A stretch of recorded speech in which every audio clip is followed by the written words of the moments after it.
Tout le monde veut devenir un héros de la vente, mais personne ne veut s'entraîner comme un champion. Si tu écoutes ce podcast, tu fais déjà partie des 10% des meilleurs vendeurs. Mais j'ai encore quelques secrets qui pourraient te permettre d'aller au-delà de tes espérances. Tu veux les connaître? J'ai un bon deal pour toi. Va sur le site leshéroesdelavente.com, télécharge le playbook de vente, c'est le recueil de tous mes meilleurs conseils que j'obtiens dans le podcast. Fonce les découvrir et tu auras les fondamentaux pour progresser à vitesse grand V et rejoindre le cercle très fermé des héros de la vente. J'ai rajouté un conseil à la fin du playbook, en bonus, qui est pour moi le secret ultime que tous les vendeurs voudraient connaître. Vous avez peut-être vu l'information sur LinkedIn, mais en janvier, j'ai été sélectionné dans le classement des leaders de la vente, publié par Referral Squad. Aujourd'hui, ils me font l'honneur de sponsoriser le podcast. Alors que les canaux de prospection se saturent progressivement, Referral Squad construit une approche différente basée sur l'entraide et la recommandation, qui vous permet une entrée en relation plus efficace avec les décideurs que vous ciblez. Si vous êtes dans une fonction commerciale, vous devez de rejoindre Referral Squad. L'inscription est gratuite et vous recevrez 300 crédits pour faire vos premières demandes de mise en relation. Alors rendez-vous sur referralsquad.io. Bonjour à tous, bienvenue sur un nouvel épisode Les Héros de la Vente. Et aujourd'hui, j'ai le plaisir d'accueillir non pas une, mais deux personnes, Vincent et Dan. Salut les gars. Salut Alexandre. Salut Alexandre. Alors, écoutez, je suis enchanté de vous accueillir. On inaugure une série que je fais avec des anciens employés de Aircall, qui est une boîte tech qui fonctionne très bien en France en ce moment. C'est non pas une licorne, mais un centaure. Donc, c'est assez intéressant. Et donc, on va parler de votre ancienne expérience chez Aircall et de votre nouvelle expérience d'entrepreneur, puisque vous avez tous les deux, et puis on va parler aussi avec Shalom la semaine prochaine et Tania de la création de votre entreprise. Mais avant de rentrer dans le vif du sujet et dans le sujet du closing, je vais vous laisser vous présenter. Et pour celui qui veut, vous pouvez m'expliquer pourquoi les auditeurs gagneraient-ils à vous connaître. Vincent, tu veux commencer ? Allez, c'est à moi. Bonjour à tous, merci Alexandre déjà pour l'invitation. Donc moi je suis cofondateur à Praise, et Praise c'est un logiciel de call coaching qui permet aux équipes commerciales d'être plus performantes, closer plus de deals grâce à la réécoute de leurs conversations avec leurs prospects et leurs clients. Et comme tu l'as bien introduit, moi je suis un ancien de l'école de vente Aircall. J'ai rejoint la boîte tout de suite après mes études en tant que SDR. J'étais premier SDR du marché français, donc j'ai commencé par faire de la prospection. Après, je suis passé sur un poste de ce qu'on appelle account exécutif, donc pour signer les deals assez rapidement. Et j'ai commencé à faire mes gammes sur des petits comptes, SMB, PME, et monter petit à petit sur ce qu'on appelle le mid-market, donc des deals un petit peu plus gros. Donc j'ai passé 4 ans. Moi, j'ai connu toute la phase de scale. On était une quarantaine au début et on a fini à 700, donc c'était assez fou. Une très belle aventure.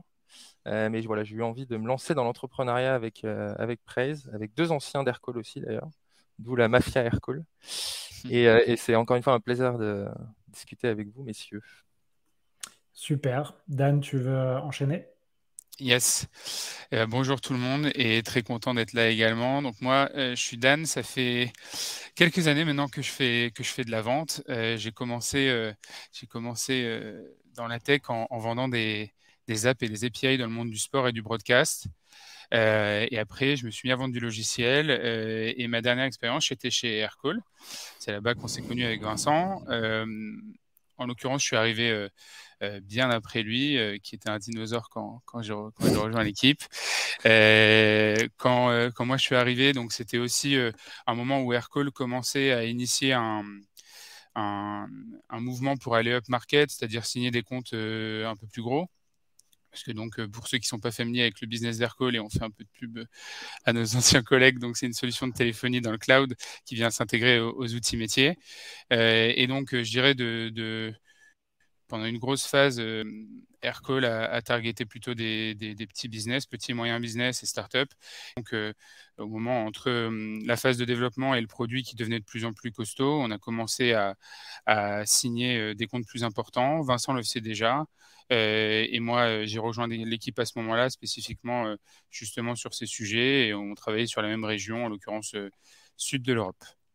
Et donc, ce que je fais aujourd'hui, pardon, j'ai quitté Aircall depuis cet été et pour monter une boîte qui s'appelle Capsule, qui est un outil pour les commerciaux, justement, pour les aider à mieux collaborer avec leurs prospects à travers un espace de travail dans lequel on va centraliser toutes les informations pour un cycle de vente. Et donc voilà, ça fait quelques mois qu'on fait ça avec mes associés Robin et Léonard. Et on a lancé notre version bêta il y a quelques jours, donc c'est d'actu. Ok, très bien. Donc, bravo Dan, effectivement, pour ce projet. Je pense qu'on va en entendre parler. Et puis Praise aussi, je connais bien le sujet hein, de réécoute d'école. Donc bravo les gars pour vous lancer dans l'entrepreneuriat. Merci. Vous avez tous les deux des profils très vente, donc ça tombe bien, on est dans le podcast Les Héros de la Vente. Et donc aujourd'hui, on va parler de closing et quelles sont les recettes qui vous ont aidé à closer chez Aircall et que vous allez appliquer dans vos nouvelles aventures. Et ça va être intéressant de voir que peut-être que certaines choses que vous faisiez chez Aircall, c'est plus possible parce que vous avez des structures plus petites, moins organisées, avec moins de budget. Donc, on va parler de tout ça. Et ce qui va intéresser, je pense, les auditeurs, c'est d'avoir des conseils qu'ils peuvent appliquer à leur propre business. Donc, on va rentrer dans le vif du sujet. Déjà, première question, pourquoi vous vouliez parler de ce sujet du closing, Vincent et Dan? Peut-être Dan, vu que Vincent, tu nous as répondu en premier tout à l'heure. Écoute, parce que c'était, je pense, une spécificité assez forte chez Aircall, où il y avait cette culture justement ancrée dès le début, donc bien avant que j'arrive, cette casquette justement de vente consultative, de segmentation aussi du process de vente. Et donc, globalement, notre mission avec Vincent, c'était de nous occuper de closer plus de deals, mais on ne s'occupait pas justement d'en chasser.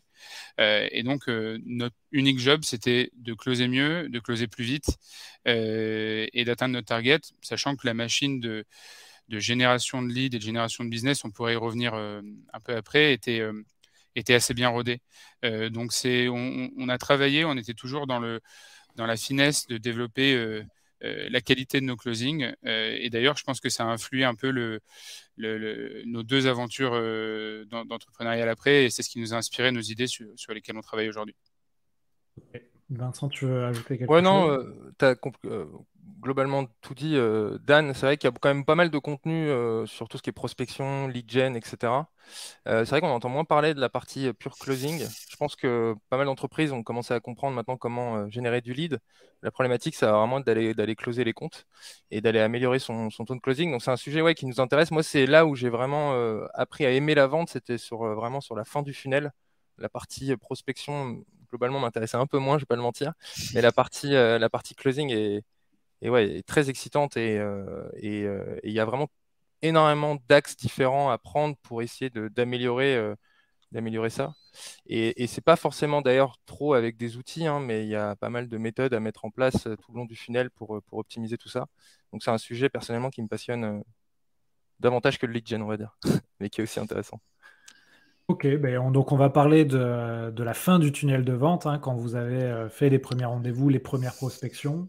Selon vous, première question, quels sont les fondamentaux à avoir en tête quand on veut devenir meilleur en closing? Est-ce qu'il y a des choses à ne pas oublier, à absolument respecter pour faire aboutir une vente et ne pas tomber dans les pièges qu'on connaît, mais peut-être que les auditeurs ne connaissent pas dans la vente? Je peux Vincent, commencer vas-y. Vas-y, si tu veux. Vincent. Ouais. Pour moi, c'est vraiment d'avoir un œil sur son pipe, sur son funnel de vente, justement. Comprendre en fait les différentes étapes du funnel de vente, hyper important. Bien sûr, ça passe par bien mettre à jour son CRM, bien collecter les informations, mais ça, à la rigueur, on y reviendra. Mais je pense que l'un des éléments les plus essentiels et qu'on oublie, c'est vraiment d'avoir une bonne vue sur son pipe, de voir si on a des goulots d'étranglement à des étapes précises. Ça va nous permettre en fait de travailler sur un moment précis en fait du funnel plutôt que sur l'entièreté, on va dire. Donc par exemple, voilà, si on se rend compte qu'on a un problème, on n'arrive pas à pousser le prospect à tester la solution et à engager dans le funnel et qui s'arrête après la démo, c'est probablement qu'il y a un problème à l'étape de la démo. Peut-être que la qualification n'est pas bonne. Et à l'opposé, si on a du mal à pousser un prospect qui est en train de tester la solution à la vente, c'est peut-être qu'il y a un problème justement sur comment on gère cette phase de test et de découverte du produit. Donc, je pense que ce qui est important, c'est vraiment de bien analyser tout ça, le comprendre et mettre en place, on va dire, des quick wins pour constamment améliorer. Et je pense que c'est pas du jour au lendemain qu'on va améliorer son taux de closing et faire x2, c'est vraiment petit à petit en s'améliorant. Et voilà. Ok. Dan, tu veux ajouter quelque chose là-dessus? Non, très aligné. Si on rentre là vraiment sur des points peut-être clés et actionnables, Vincent a commencé à l'aborder, mais nous, on faisait très attention au sujet de la qualification. Euh, c'est certainement un point central. Alors, si tu veux qu'on en parle un petit peu là spécifiquement, mais Ouais. on différenciait un peu plusieurs types de qualifications. Et en même temps, en fonction du type de compte qu'on travaillait, ça allait plus ou moins loin. Donc, je dirais, si vous vous projetez sur de la vente plutôt TPE, PME, évidemment, il y a un sujet de qualification à faire pour comprendre justement les pain points, les points de douleur de, de nos prospects et du coup ensuite faire une proposition de valeur, montrer en quoi est-ce que notre produit répond à ces pain points ou pas d'ailleurs. C'est ce qui rendra la vente d'autant plus forte.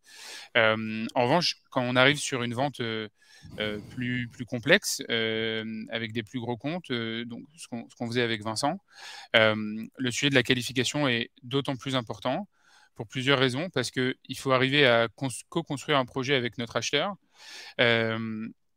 Et donc, il faut, entre guillemets, avoir de l'impact dans cette qualification. Et surtout, il faut économiser son énergie et passer du temps sur les bons deals. Donc, pas forcément ceux qui n'auront pas... justement, qui n'auront pas répondu à des critères de qualification. Alors, chacun a les siens, mais simplement pour donner une petite vision actionnable sur ce qu'on faisait, je dirais que spécifiquement sur les comptes SMB, on avait deux étapes principales. C'était la qualification qui était souvent faite par le SDR et une deuxième qualification / démo sur un premier rendez-vous avec la compte exécutive, donc qui pouvait se faire en un seul coup. Et quand on arrivait sur des comptes plus importants, il y avait une qualification qui était faite par le SDR justement sur la situation actuelle de notre prospect et sur ses pain points en surface globalement, mais sur ses pain points. Et ensuite, le deuxième call, c'était fait par la compte exécutive qui allait approfondir cette qualification peut-être sur des sujets qu'on appelait nous de business impact. Donc à quel point est-ce que le pain point aujourd'hui affecte le business, affecte ton business en question. On ajoutait d'autres questions qui étaient peut-être un peu trop tôt à poser au rendez-vous précédent sur par exemple, le process d'achat qui pourrait être impliqué sur les interlocuteurs et autres. Et dans des ventes beaucoup plus complexes, on ajoutait encore une étape suivante qui était de la découverte technique. Et on va en revenir parce que Vincent maîtrisait bien le sujet d'investir les interlocuteurs dans la vente.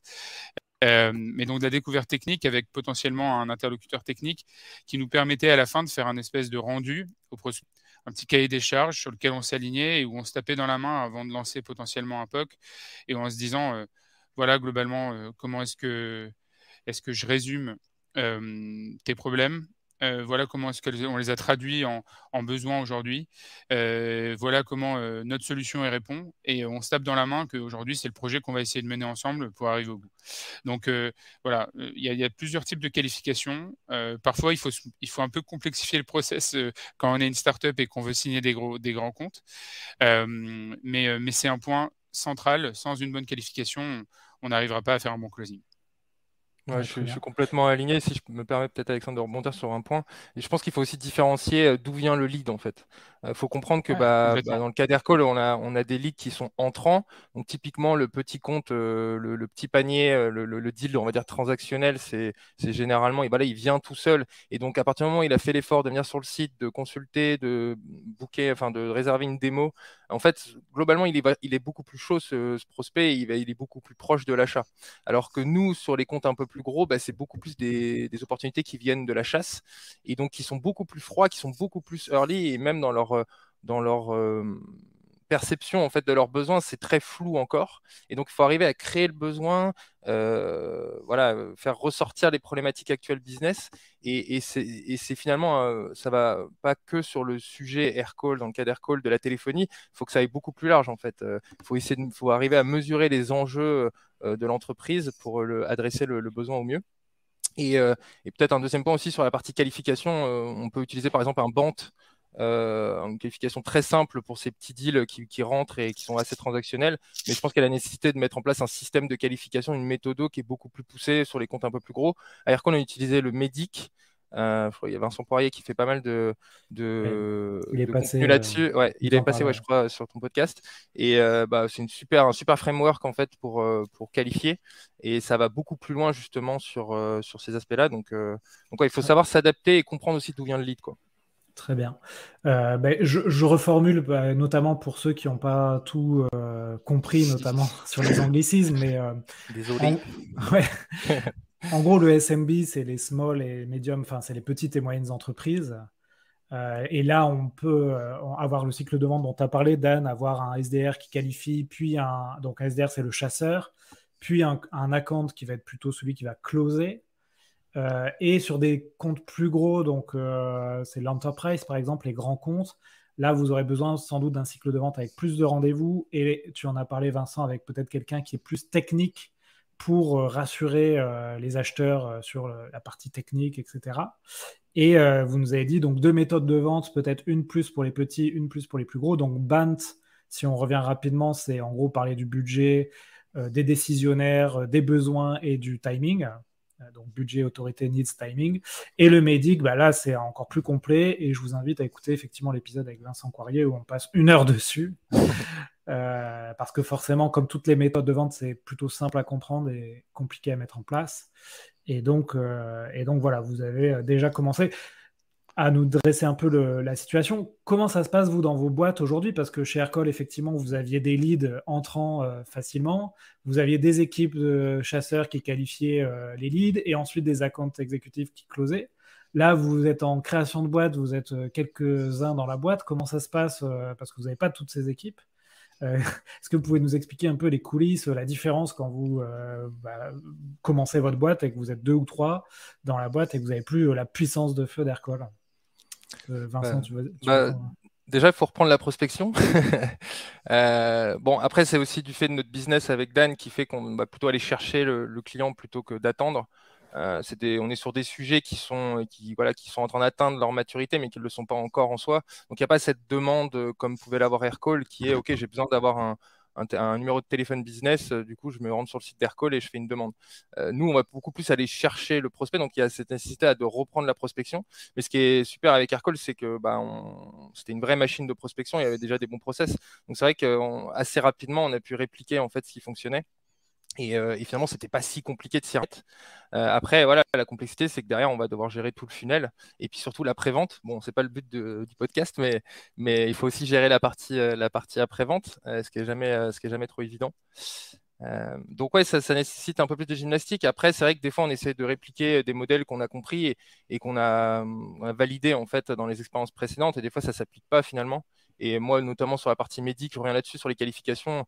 En fait, aujourd'hui, j'ai pas la nécessité de reprendre voilà, je target, là, je cible plutôt les PME. Donc, j'ai pas cette nécessité d'avoir justement reprendre cette méthode-là.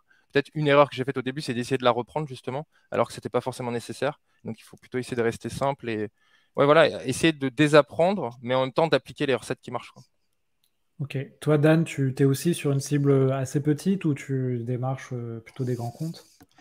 Alors, on a peut-être on target peut-être un profil de boîte un peu plus gros que ce que je peux le faire Vincent.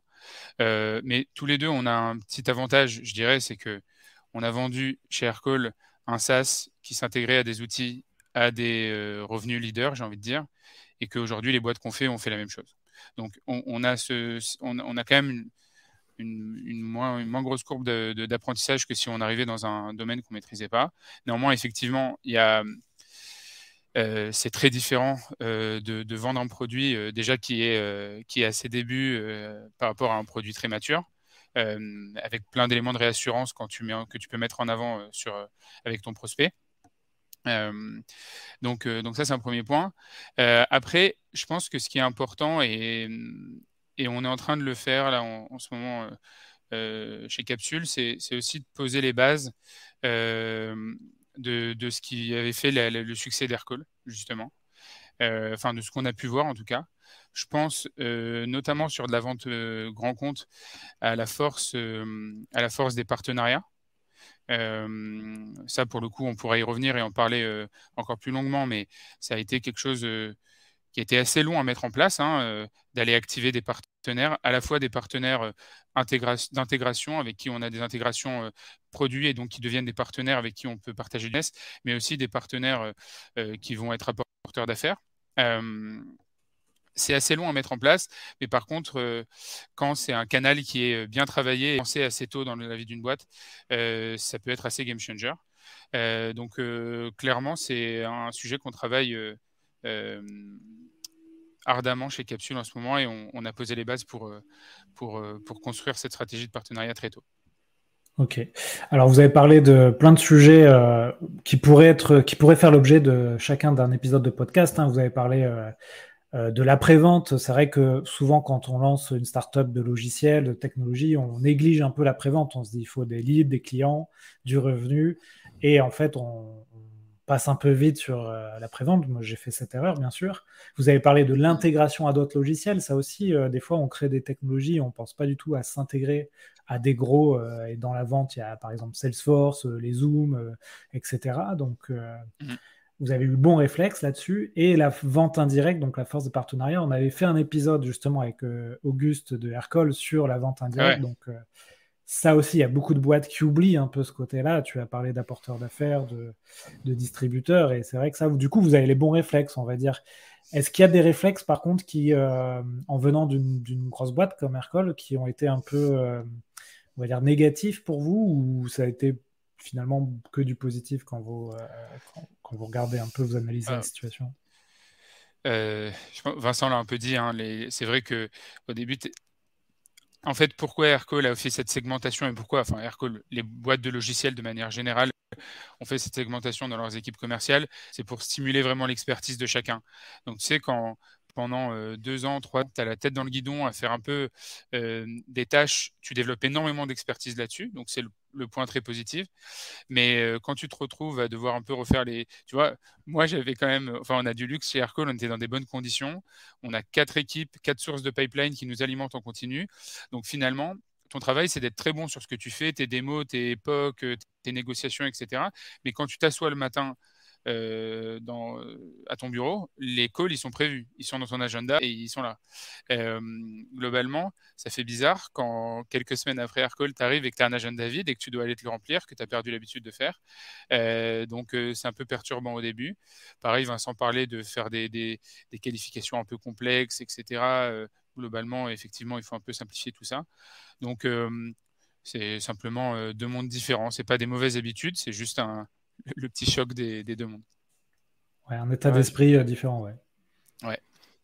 Ouais, moi je suis aligné avec ça. En fait, je pense qu'on a tendance à, quand on vient d'une boîte quand même très structurée, à répliquer en fait les process et en fait c'est un peu le piège dans lequel pas tomber de surprocesser en fait les choses quand on lance une boîte. En fait, il faut rester le plus simple possible, optimiser au fur et à mesure. Mais si on essaye de répliquer tel quel, en fait, on passe son temps à faire des choses qui sont hors vente en fait. Et ça, c'est hyper important d'aller étape par étape, faire commencer simple, itérer et accélérer quand ça fonctionne, quoi. Et puis aussi, il y a quelque chose qu'on néglige aussi, c'est la puissance d'une marque en fait. Et s'il y a bien quelque chose qu'Aircall a réussi, c'est à créer cette marque en fait. Et donc moi, je me souviens au début, c'était compliqué. Moi, je contactais des prospects, ils nous disaient qu'est-ce que c'est Aircall, Aircal, qu'est-ce que c'est que ce truc parce que le marché était encore peu mature. Avec l'arrivée des concurrents, la marque Aircall qui grandit, les levées de fonds, forcément, ça aide aussi. En fait, la marque elle est de plus en plus forte et on se rend compte que c'est peut-être de plus en plus facile de closer des deals. Et par exemple, très concrètement, peut-être au début, on signait 1 deal sur 3 dans les petits deals transactionnels, les petites PME, on signait 1 deal sur 3. À la fin, c'était 2 deals sur 3 qui étaient signés. Et je pense que la marque, en fait, et tout le travail qui est fait aussi par les autres équipes aide énormément. Et donc là, quand on lance sa boîte, on est à la fois le marketing manager, à la fois le customer success, à la fois le SDR. Et donc, on peut vite se perdre et il faut essayer de rester sur les basiques, en fait, et ce qui fonctionne, quoi. Ouais. En préparant l'épisode, vous m'avez un peu proposé différents sujets. Il y avait un sujet que je trouve intéressant, là aussi à mon avis, qui doit être traité peut-être de manière différente quand on est chez Aircall ou on est dans notre propre boîte. C'est la partie gestion des essais. Tiens, vous vendez du logiciel, bah, les gens Ouais. ont l'habitude, non, quand même, de tester le logiciel avant d'acheter. Et là, il y a plusieurs écoles, et ça m'intéresse d'avoir un peu votre posture. Qu'est-ce que vous faisiez chez Aircall? Qu'est-ce que vous faites aujourd'hui? Et un peu quel est votre avis? Parce que moi, j'ai testé plein de choses, et c'est pas toujours facile d'avoir un avis là-dessus. Ouais, Vas-y, Vincent. complètement. Bah, je peux peut-être commencer là-dessus. Déjà, Ouais. c'est de plus en plus facile aujourd'hui d'essayer un logiciel. C'est ça aussi qu'il faut comprendre. Il y a 10-15 ans, c'était impossible d'essayer un logiciel, ça nécessitait une grosse intégration. Et donc, on achetait en fait avec un cahier des charges, on cochait les cases et on croisait les doigts pour que tout se passe bien. Là, il y a un shift qui est énorme dans la vente, c'est qu'aujourd'hui, le prospect veut et voilà, exige même de tester la solution avant d'acheter. Et c'est une opportunité, mais à la fois une menace pour le commercial, selon moi. C'est une menace si le test ne se passe pas bien, si le prospect ne voit pas la valeur du produit, ben on peut dire au revoir au deal concrètement, à l'opportunité. Alors que si ça se passe bien, au contraire, on sécure complètement le deal. Et d'ailleurs, généralement, le client est là pour rester même très longtemps. À partir du moment où il a testé, il ne va pas, voilà, il va pas arrêter la collaboration au bout de quelques mois puisqu'il a bien validé tous les points. En revanche, il y a vraiment une nécessité à mettre en place une méthode claire sur la gestion des essais. Et je pense que ça, il y a encore peu de sales qui le font ou pas assez bien. Voilà, le réflexe, c'est de dire, bah voilà, je vous donne vos accès, vous testez pendant X temps, on se fait un point peut-être régulier, je réponds à vos questions, puis à la fin, vous me dites si vous prenez ou vous prenez pas quoi. En fait, c'est beaucoup plus complexe que ça. Il y a une nécessité, plus le deal d'ailleurs est avancé, plus il faut définir avec le prospect des critères de réussite. Qu'est-ce qui va faire qu'ils vont valider le produit? Parce que l'importance de cette étape d'évaluation de l'outil, c'est qu'à la fin, le prospect dise oui, c'est un produit que je veux, je valide. Mais on valide comment? On valide avec des critères de validation, tout simplement. Donc, il faut définir en amont avec le prospect avant de lancer un test. Qu'est-ce que vous allez tester? Pourquoi vous le testez? Qu'est-ce que vous essayez de mesurer? Et aussi, important de savoir un peu les rôles de chacun. Il faut comprendre que le prospect, le commercial, chacun a des responsabilités et c'est important de les définir clairement quand on lance un test. Plus on cadrera cette phase, plus aussi ces critères sont en adéquation avec le besoin et les problématiques que rencontre le client aujourd'hui, plus on a des chances derrière de réussir, quoi. Mais c'est beaucoup plus complexe qu'il n'y paraît parce qu'il y a surtout souvent beaucoup de parties prenantes dans un deal, en fait. Et plus le deal est gros, plus il y a des parties prenantes. Il y a des décisionnaires, il y a des gens qui vont influencer, il y a des gens qui vont gérer le projet mais qui ne vont pas décider. Et voilà, ça va être hyper important de bien engager tout le monde et que chacun ait bien ses rôles, quoi. Et c'est des choses qu'on va à Aircall qu'on a mis en place qui n'existait pas chez Aircall parce qu'Aircall n'avait pas ce process en fait sur les comptes plus gros. On s'est rendu compte avec Dan notamment que on avait ce goulot d'étranglement. Finalement, on arrive peu à transformer un essai en vente. Et donc c'est là où on a décidé de mettre en place des choses très simples qui étaient de remplir un petit document avec quels sont les critères, les rôles de chacun, validés par le prospect, par toutes les parties prenantes, et on avance là-dessus, quoi. Et d'un coup, le taux de closing s'est nettement amélioré grâce à ça, quoi. Ok, intéressant. Dan, tu veux ajouter quelque chose là-dessus? Ouais, bon, j'avoue que c'est une bonne passe D aussi pour parler de ce qu'on est en train de faire. Non, mais clairement, alors ce dont parle Vincent, je pense que nous, on l'a vécu chez Aircall, mais je pense que c'est le quotidien de beaucoup de sales en B2B qui doivent maintenir l'engagement du prospect tout au long du cycle de vente. Ce qu'on a mis en place justement sur cette validation des critères de succès, déjà, il faut lancer un test au bon moment. Le lancer trop tôt ou trop tard, globalement, c'est un risque. Donc, il faut l'évaluer et il faut le faire uniquement si on pense que c'est nécessaire et si on pense que ça va permettre justement aux sales de mieux closer. Et par contre, quand on le fait, Vincent a abordé justement ces petits documents qu'on pouvait utiliser pour remplir et autres. Donc, chez Aircall, on a commencé à mettre en place un outil qui s'appelle le Mutual Action Plan ou Mutual Close Plan. Mutual Success Plan, bref, ça peut prendre plein de noms, qui est une espèce de document qui vient centraliser justement un petit peu la connaissance et qui va nous permettre de nous aligner avec le prospect, donc sous forme de planning ou de to-do partagé, avec ces milestones à passer pour garder le rythme. Et donc, ça nous permettait, tu vois, à la fin de chaque call, de nous référer à ce Mutual Action Plan, non pas nous en tant que sales d'aller forcer pour prendre la next step, d'aller impliquer la personne qui allait nous donner, mais simplement parce qu'on suivait cet outil de gestion de projet. Donc, tiens, Alexandre, j'ai j'ai l'impression qu'on répond à tes points. La next step, voilà comment ça va se passer. Donc, cochons ces cases, en partageant cet écran. Et donc, ça nous permettait vraiment d'avoir de l'engagement, d'avoir le commitment du prospect à chaque étape du cycle de vente. C'est ce qui a inspiré le projet de capsule, entre autres, d'aller dire comment est-ce que j'améliore cette collaboration avec le prospect, et je le fais vraiment at scale en automatisant pas mal de choses.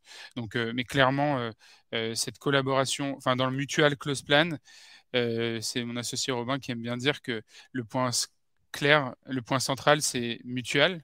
Il faut que ce soit un projet co-construit. Et Vincent disait qu'aujourd'hui, c'était de plus en plus simple de tester des outils, etc., en B2C ou même en self-service dans des boîtes. Et aujourd'hui, il faut que les boîtes B2B améliorent leur expérience d'achat pour que ce soit de plus en plus simple. Sinon, il y a un petit agacement, une petite fatigue du prospect à la fin de ce cycle de vente. Et alors moi la première fois que j'ai entendu parler du Mutual Closing Plan, ça devait être, je sais pas, au début du podcast, il y a 3 ans. Et c'est vrai que je l'avais mis en place via un fichier Excel, hein, avec tu vois, des deadlines, des étapes, etc. La problématique que j'avais, c'est que finalement, c'était un dossier partagé, un document partagé. Le prospect ne remplissait pas toujours, en fait, de lui-même les choses. Comment vous avez répondu à cette problématique? Bon, on n'y est pas réussi. C'est pour ça que tu as fait capsule. Exactement. Non, Ok. mais globalement, en 2 mots, on a commencé à le faire sur un Google Sheet. Après, on l'a fait sur un Notion, avec plaisir pour certains, si vous voulez qu'on vous partage le template qu'on avait à l'époque. Ouais. On s'est rendu compte à un sujet de scalabilité. On s'est heurté à un sujet de scalabilité. On avait du mal justement à remplir, à tenir à jour ce document des deux côtés. Ça nous prenait beaucoup de temps. À chaque fois, on devait le paramétrer. On n'arrivait pas à traquer l'engagement. En fait, est-ce que mon prospect se connecte là-dessus? Est-ce qu'il l'utilise globalement? Est-ce que c'est utile pour lui? Ça, je ne le savais pas. En termes d'expérience, c'est pas top. Tu arrives sur du grand compte, tu veux onboarder, je sais pas, la DSI de Danone sur Notion, autant te dire que ça passe pas. Et puis, tu sais, il y a un petit dicton chez les sales qui disent ce qui n'est pas sur Salesforce n'existe pas. Globalement, quand tu n'es pas intégré aux outils du sales et que ça doit lui faire de la double saisie et que du coup tu crées un canal de collaboration sous les radars de la boîte, ça passe pas. Donc c'est ce qu'on essaye de répondre avec Capsule. Okay, très intéressant. Très intéressant. Donc, on comprend bien l'importance de ce plan d'action mutuel, d'avoir des critères de succès quand vous faites un test, un pilote. Une petite question, vous êtes plutôt partisan de faire payer les pilotes, ou vous êtes plutôt partisan en mode 14 jours d'essai gratuit, un mois Bon, ça ça dé- dépend, ça dé- ça dépend, ouais, ça dépend du business model, ça dépend de pas mal de choses. du prix de ton Ça dépend produit, voilà, du du produit. marché. En fait, plus l'environnement est compliqué à mettre en place, plus il faut un engagement du client. Et si ça doit venir par le faire payer un proof of Ouais. concept, pourquoi pas? J'en sais rien, je suis pas expert de ça.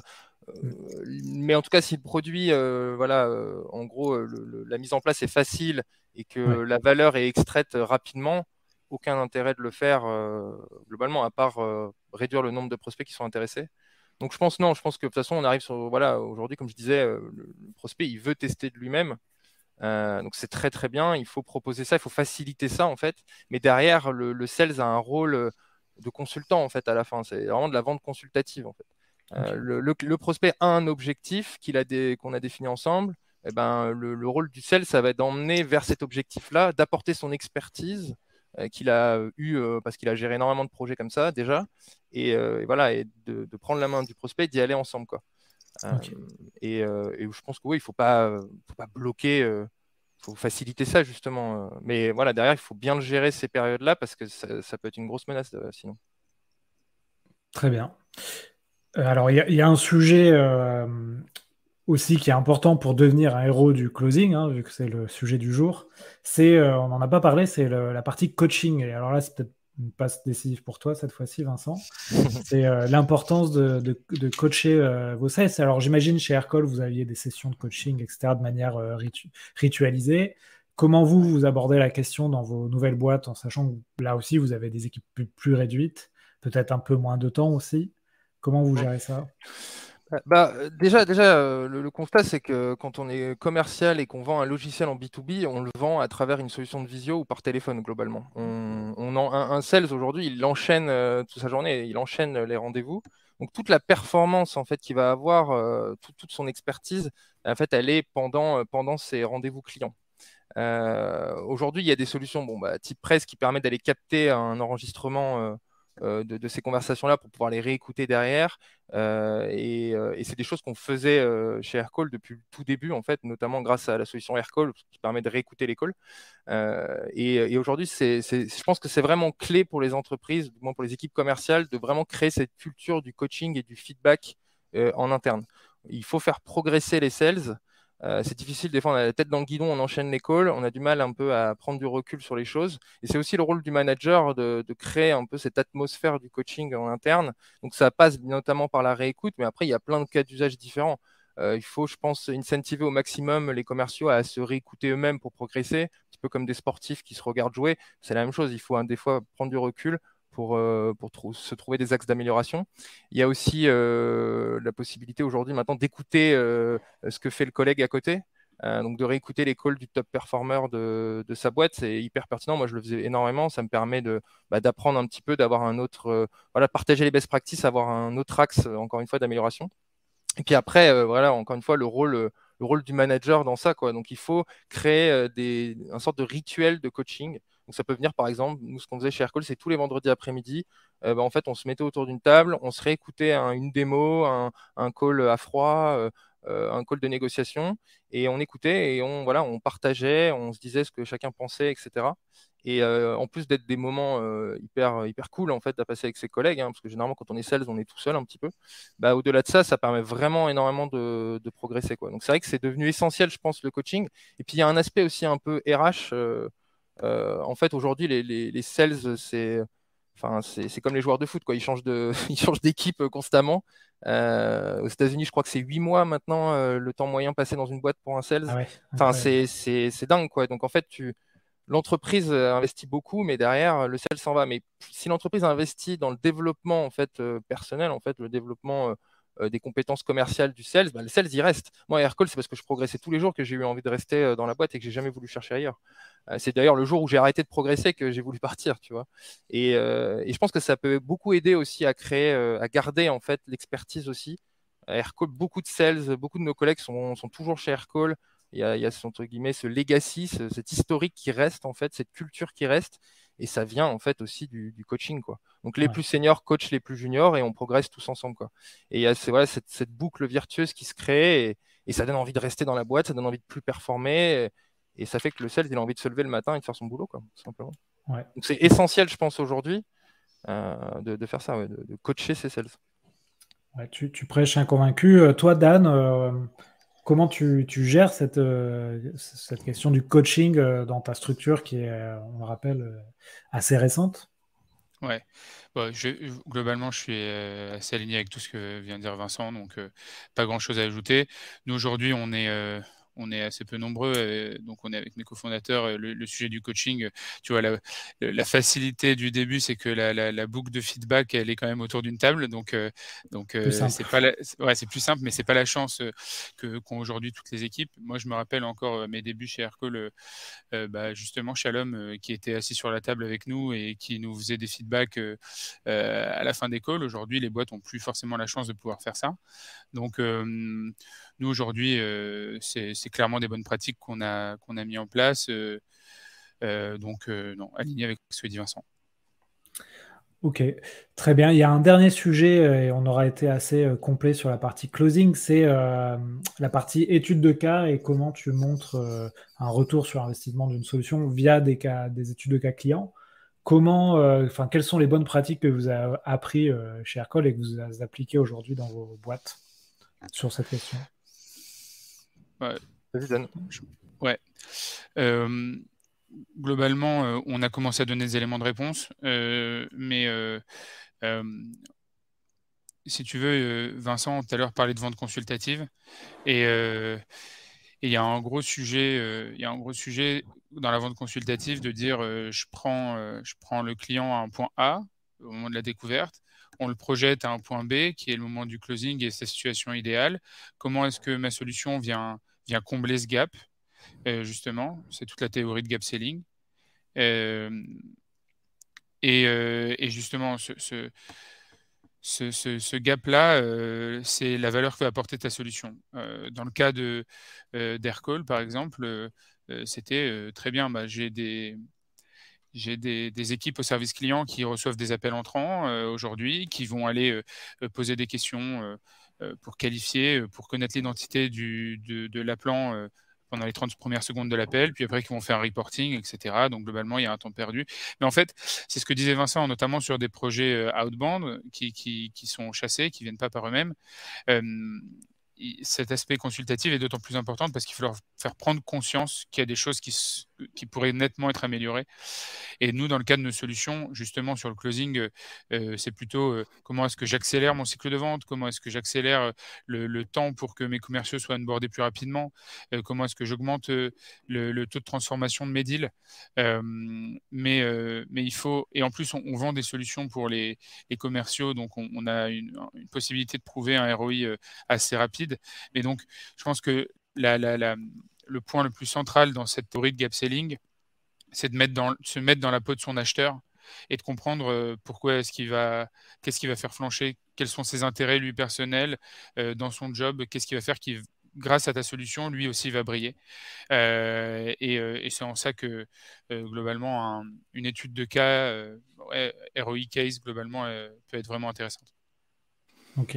Tu veux ajouter quelque chose, Vincent, Ouais, là-dessus? moi je suis un peu mitigé sur ces études de cas, pour être franc. Moi, je trouve que si c'est orienté sur la partie ROI et qu'on dit aux prospects, grâce à Aircall ou grâce à Capsule ou grâce à Praise, vous allez augmenter de 20% votre taux de closing, j'ai l'impression que ce message, en fait, ne passe plus du tout. Et c'est logique. Et je pense que c'est la vente aujourd'hui, il y a un aspect qu'on sous-estime, c'est le côté émotionnel. En fait, un acheteur, il y a un côté émotionnel qui fait qu'il va prendre une solution plutôt qu'une autre, qui est des fois, on n'arrive même pas à le cerner pourquoi, en fait. Et c'est beaucoup plus important. Et du coup, je pense que ça a beaucoup plus d'impact, justement, quand on parle d'études de cas, de raconter en fait des histoires de réussite que l'un de tes clients a eu avec ta solution. Ou d'ailleurs, même si ta solution n'a pas trop participé à cette réussite-là, plutôt de relayer un peu ces histoires. C'est plutôt ça qui va parler aux gens aujourd'hui, à l'acheteur, plutôt que de lui dire avec Praise, il va augmenter son taux de closing, encore une fois, de 20%. Et il y en a plein des histoires comme ça, forcément. À Aircall, on équipait des sociétés qui sont maintenant très très connues. Ils ont commencé, ils étaient 3 ou 4 à utiliser Aircall et à la fin, ils étaient 1000 à l'utiliser, quoi. Et ça, c'est des histoires qui résonnent chez les gens, finalement. En tout cas, du moins, pour une boîte qui a cette volonté d'avoir une forte croissance, quoi. Donc, ouais, plutôt raconter une histoire plutôt que de sortir des KPIs et des ROI. J'ai l'impression que ça passe plus, ça. Ouais. Et d'autant plus si tes cas d'usage de tes clients se rapprochent des prospects avec qui tu es en train de Oui. parler. Ils sont du même secteur, des choses Ouais, comme ça. ça reste, ça c'est essentiel, c'est sûr, hein. Si on parle justement à une société qui fait du logiciel, il faut parler de ça, quoi. Il faut parler de cas d'usage qui vont dans ce sens, ça c'est clair. Sinon, ça résonne pas. Ouais. Eh bien, écoutez, messieurs, on arrive déjà à 40 minutes d'interview, ça passe très vite. Ce que je vous propose, c'est que je passe aux 4 dernières questions de la fin. C'est un peu des questions de ping-pong, donc vous pourrez chacun donner vos conseils et vos contenus. Justement, première question, en termes de contenu aujourd'hui sur l'entrepreneuriat ou la vente, est-ce que vous avez des choses à conseiller, à lire, à écouter, à regarder? Dan, toi l'honneur. Je viens de parler de gap selling. Pour le coup, c'est un must-read, j'ai envie de dire. Moi qui ne suis pas un grand lecteur à la base, globalement, chez Aircall, on le lisait tous et c'est les théories justement spécifiquement sur le closing qui sont vraiment intéressantes. Je pense que la next step, et Vincent en a parlé un peu du côté émotionnel, il y a un livre qui va un peu plus loin que gap selling qui s'appelle Est-ce vraiment moi qui décide de Dan Ariely et justement qui parle de à l'époque, c'était justement Shalom qui me l'avait conseillé, sur les raisons plus émotionnelles qui peuvent entrer en jeu dans une prise de décision. Donc, je dirais, voilà, moi, c'est les 2 livres que je pourrais recommander. Sinon, écouter pas mal de podcasts, les héros de la vente, être curieux, surtout en sales, c'est important. Ok, Vincent? Moi, j'ai un problème avec les livres, c'est que généralement, c'est des livres anglais. les livres autour du business et de la vente, pas la littérature, mais des livres business anglais, généralement, c'est très très mal écrit et c'est vraiment très très pénible à lire. Du coup, j'ai un peu du mal et j'ai un peu arrêté, mais il y a un classique pour moi, c'est Predictable Revenue de Aaron Ross. Et c'est marrant pour la petite histoire, c'est le fondateur d'Aircall, Jonathan Golub, l'avait vraiment payé à toutes ses équipes, tous ses commerciaux. Donc sur la table, on avait notre petit bouquin et c'était hyper intéressant parce que c'est lui un peu chez Salesforce qui a lancé ce qui est aujourd'hui ce qu'on appelle les SDR. En fait, c'est de segmenter la chasse et la vente dans les années 2000. Et quand on est SDR, moi je conseille fortement ce livre parce que ça donne une raison pour laquelle on fait ce métier, quoi. Et on comprend en fait l'importance du métier de SDR pour une entreprise. Et pour ça, c'est top. Ouais. Ouais, il revient souvent dans le podcast, ce bouquin. J'en ai fait un carrousel là, cette semaine, justement, sur les 7 règles d'or de la vente. Donc, très bonne lecture, effectivement. Et pour ce que tu as dit, Dan, je ne les ai pas encore lus, les bouquins dont tu as cité, donc je vais m'y atteler. Ouais, Gap Gap Selling Selling est très bien. Gap Selling est top. Ok. En termes d'outils, donc on a parlé de presse, de capsules. Est-ce qu'il y a d'autres outils pour vous, et Aircall bien sûr, est-ce qu'il y a d'autres outils pour vous qui sont importants aujourd'hui pour vous aider à être performant au quotidien? Moi, pas vraiment. Enfin, je suis pas très adepte, encore une fois, des applications pour mieux aider à dormir ou pour se sentir mieux, etc. J'ai un peu du mal, en fait, avec ça. Moi, ce qui est important pour moi, ma routine, c'est plus autour du sport, en fait, et de faire autre chose, en fait, que la vente, justement, et développer des passions sur le côté. Et on se rend compte qu'il y a pas mal de choses qui sont liées à la vente. Moi, par exemple, j'ai un gros passif où j'ai beaucoup joué au poker et il y a vraiment des similitudes énormes. Je vois de plus en plus de posts d'ailleurs sur LinkedIn à ce sujet-là. Et puis le sport, c'est pareil, quoi. On a une charge, une pression énorme quand on est commercial et faire du sport ou en avoir fait, ça aide beaucoup, je pense, dans le métier. Donc moi, je dirais plutôt faire autre chose que de la vente. C'est ça la meilleure routine et la meilleure chose à faire, je pense. Ok. Dan? Ouais, je suis assez d'accord. Moi, pour le coup, je suis peut-être un peu plus fan des outils. J'aime bien ça, j'aime bien tester des nouveaux outils. Tu vois, l'outil avec la feature très précise qui va nous aider, etc. Ça me fait pas peur d'avoir plein d'outils tant que le truc est bien fluide, bien intégré. Donc ouais, j'aime bien tester de nouveaux outils, mais sinon, je suis assez aligné avec Vincent. Le sport, moi, de mon côté, j'aime bien marcher, aller un peu plus dans la nature pour penser à autre chose. Parfois, c'est un peu oppressant. Tu as ton casque sur la tête, tu fonces toute la journée à Paris, etc. Donc, parfois, ça fait du bien justement de s'évader un peu. C'est globalement ma routine. Ok. Est-ce qu'aujourd'hui, il y a des compétences que vous n'avez pas et que vous rêveriez d'avoir? Moi, j'aimerais bien être beaucoup plus empathique. Ok. Je pense que ça aide pas mal dans la vente et même dans la vie tout court. Mais si je pouvais m'acheter un peu du crédit d'empathie, ça serait pas mal. Ok. Ça aiderait pas, ça m'aiderait pas mal. Je te rassure, quand on a échangé, je t'ai trouvé assez empathique, hein. Je fais beaucoup d'efforts, Alexandre. Ok. Dan, toi? Non, écoute, moi, je suis assez impressionné par Robin, mon associé, sur sa force de travail, sa curiosité, etc. Je pense que tu vois, c'est un gars qui s'arrête jamais de bosser et autres.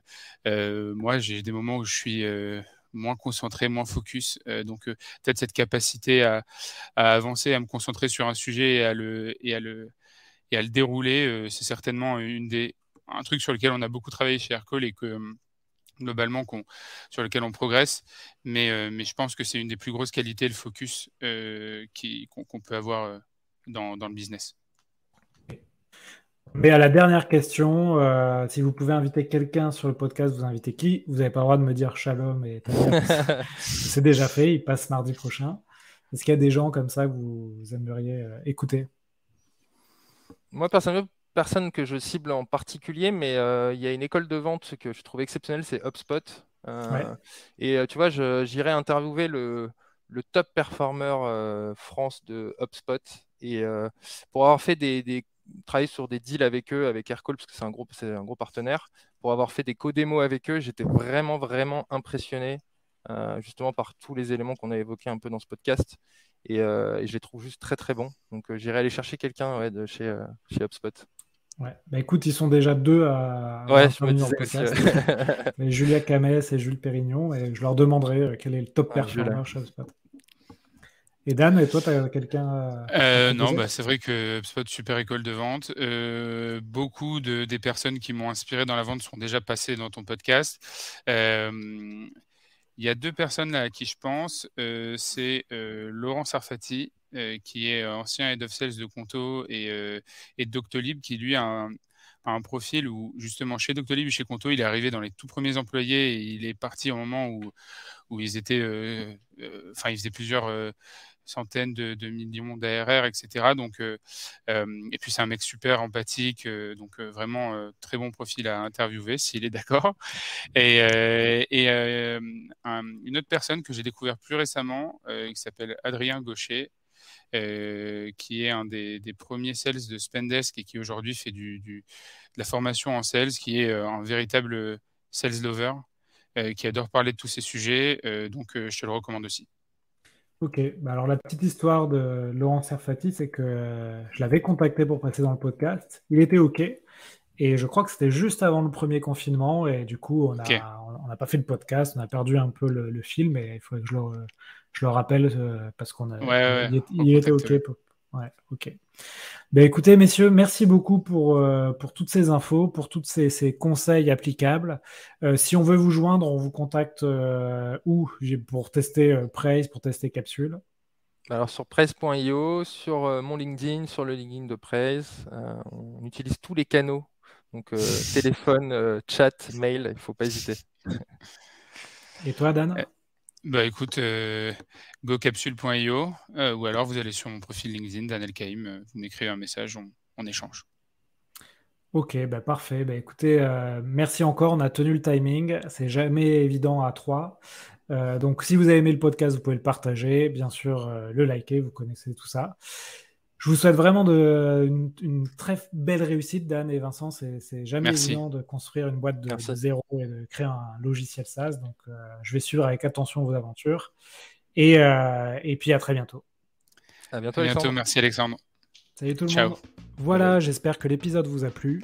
Si vous voulez continuer à approfondir ces sujets, retrouvez sur le site l'hérodelavente.com l'ensemble des podcasts et également la newsletter Les Chroniques de la Vente.